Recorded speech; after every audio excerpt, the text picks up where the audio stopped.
السلام علیکم ورحمۃ اللہ وبرکاتہ۔ اللہم صلی علی سیدنا محمد وعلی آل سیدنا محمد فی کل لمحۃ ونفس وبعدد کل شیء معلوم لک۔ عزیزان گرامی،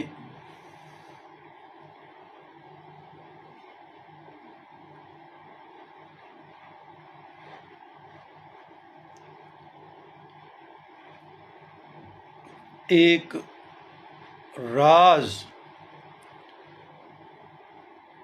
اور وہ راز یہ ہے کہ جب مصائب، تکالیف، پریشانیاں، مقدمات، خوف آپ کو گھیر لیں، جس طرح بھنور میں کشتی پھنس جاتی ہے، تو اس صورت کیا کرنی چاہیے؟ ہمارے بھی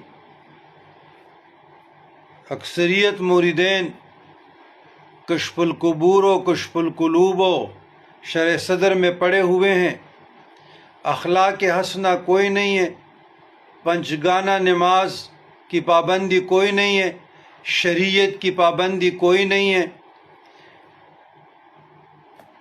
کہ سونے کی دعا کیا ہے، کھڑے ہونے کی کیا ہے، مصافحہ کیا ہے، معانقہ کیا ہے، نوافل کی پابندی کوئی نہیں ہے، قرآن کریم فرقان حمید کو پڑھنے کی، غور تفکر کی کوئی پابندی نہیں ہے، نوافل پڑھنے کی کوئی پابندی نہیں ہے، اور اذکار جو سلاسل اربعہ کے یا شاذلیہ و رفاعیہ کے اتنے عملیات و احزاب و اوراد صبح و شام کی نمازوں کے بعد اس کی پابندی کوئی نہیں ہے، اور بس یہ کامیابی مل جائے۔ تو کامیابی تو آپ کو ملی ہوئی ہے کہ آپ سرگردان پھرتے ہیں، آپ سرگردان پھرتے ہیں، بے چین پھرتے ہیں، بے چینی ہے، گھبراہٹ ہے، انزائٹی، غیر مستقل مزاجی ہے، یہی آپ کو کامیابی تو ملی، آپ کو مبارک ہو۔ اچھا، بات یہ ہے، امام ابو الحسن شاذلی رحمۃ اللہ علیہ ایک بہت بڑے برگزیدہ ہستی گزرے اور ہمارے سلسلہ شاذلیہ کے شیخ ہیں۔ وہ فرماتے ہیں کہ میں جنگل میں جا رہا تھا تو درندوں کے ساتھ سامنا ہوا اور قریب تک کہ مجھے نقصان پہنچائے، تو امام ابو الحسن شاذلی رحمۃ اللہ علیہ القوی فرماتے ہیں کہ میں نے درود شریف پڑھنا شروع کر دیا، اور درود شریف کی برکت سے مجھے اللہ تعالیٰ نے اپنے حفظ و امان میں رکھا۔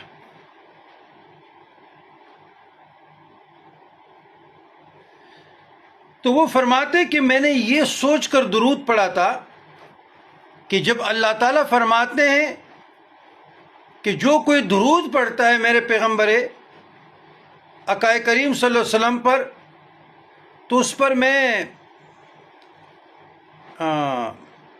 پر رحمت فرماتے ہیں، میں رحمت بھیجتا ہوں، اور جس پہ اللہ کی طرف سے رحمت آ جائے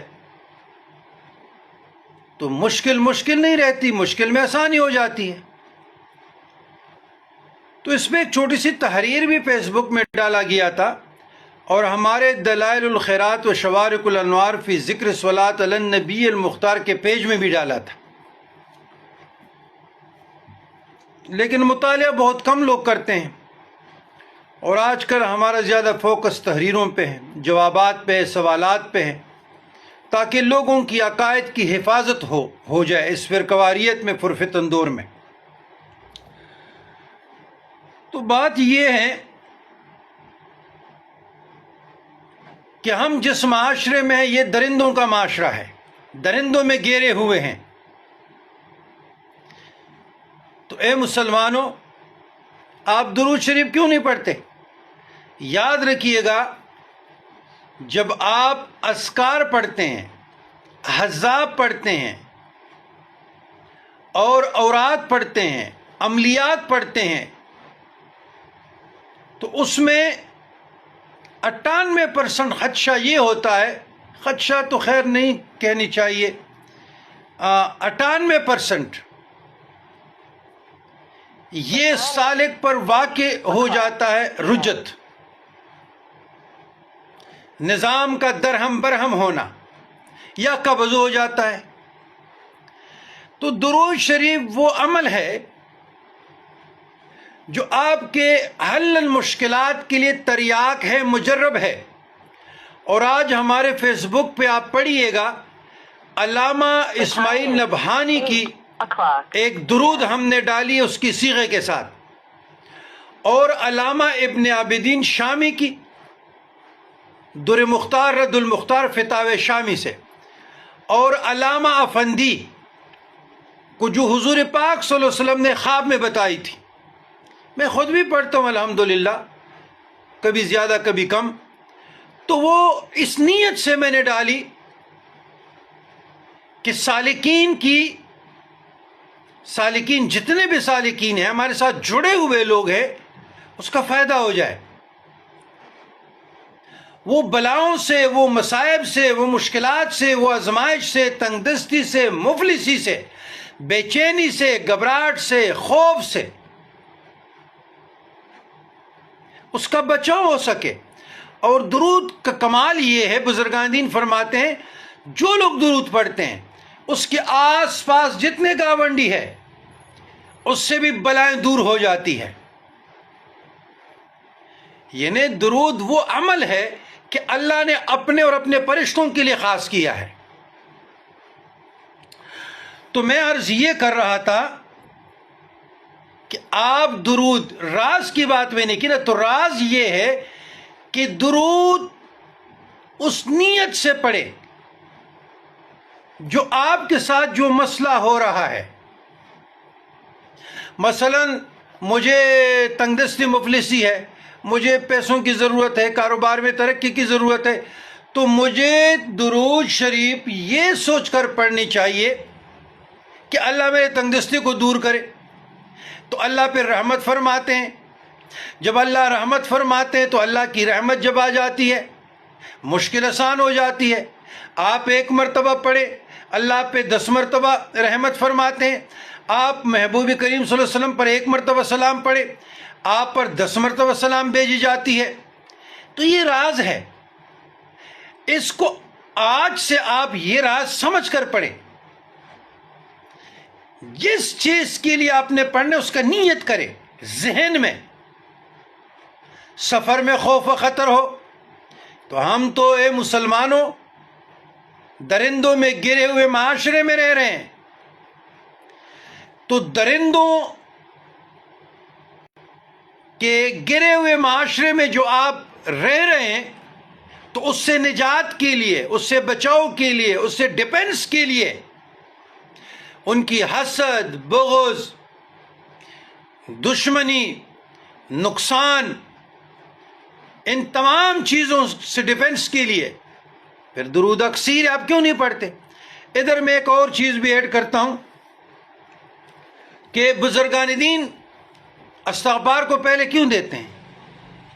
تو عزیزان گرامی، اے صاحبو، استغفار اس لیے پڑھتے ہیں، یہ ریگمال ہے۔ یہ کیا ہے؟ ریگمال، تاکہ آپ کا وجود، آپ کا روح طیب طاہر ہو جائے، اس میں شائننگ آ جائے، اس کے بعد محبوب کریم صلی اللہ علیہ وسلم پر درود پڑھی جائے۔ اس کا مثال یہ ہے کہ ایک پہیے کو زنگال لگ جاتا ہے۔ کیا؟ زنگال۔ تو اس کو آپ ریگمال لگاتے ہیں نا، شائننگ ہو جاتے ہیں۔ تو اس لیے درود اعلیٰ اور فا ہے۔ ادب کا تقاضا یہ ہے کہ بزرگان دین پہلے استغفار دیتے ہیں، آپ کو توبہ سے، رجوع اللہ سے، آپ کو بارگاہ الہی میں اللہ کے نام سے، اس کی درگاہ میں توبہ طائب ہو کر، گناہوں پہ نادم ہو کر، سر بہ سجود ہو کر اپنے معافی کی طلبگار رہتے ہیں، اللہ تعالیٰ آپ کو معاف کرتے ہیں، آپ کا وجود طیب طاہر ہو جاتا ہے۔ آپ جب زمینی دنیا پہ آ جاتے ہیں اور آپ درود پڑھنا شروع کرتے ہیں تو یہی درود پھر اعلیٰ و رفع ہوتا ہے، یہ اسم اعظم کی تاثیر شروع ہو جاتی ہے۔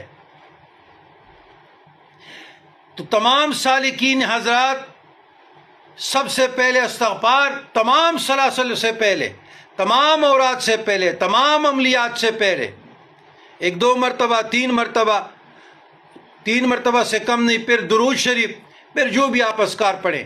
لیکن تمام سلاسل میں میں نے سب سے پہلے آپ لوگوں کا استغفار تجویز کی ہے اور اذکار کے بعد درود۔ تو اس کا وجہ یہ ہے، تو سینکڑوں لوگ پڑھتے ہیں لیکن تعلیم و تربیت ایسے نہیں ہوتی کہ آپ مجھے فون کریں جی مجھے طریقے بتا دیں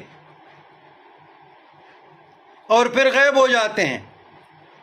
مفت کا سودا سستا ہوتا ہے۔ ہم نے مفت میں نا